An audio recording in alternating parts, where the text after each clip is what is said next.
So, hello everybody. This is actually going to be a shorter video, and what this video is now going to be is a completely different one than where we started. Let's chat about it. So, what this is default data loader node no longer supports ODS files. So this was obviously an update. This is a problem you run into. I'm going to share with you a solution right now. Okay.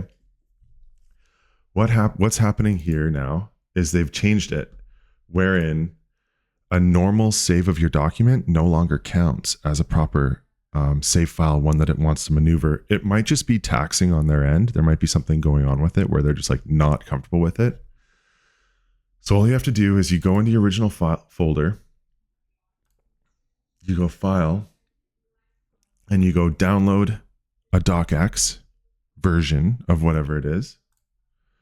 And then after you download it, you go into your downloads here and you drop it, you drag and drop it back in here.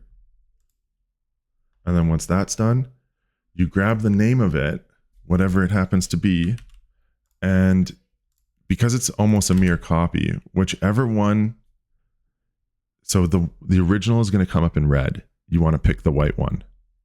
Okay. And then when you do that and you do a test run, it's going to work out for you. Anyways, there you have it.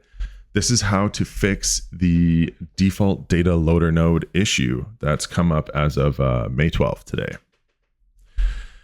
If you found this valuable, if you're working on your own AI projects as well, and you want to join up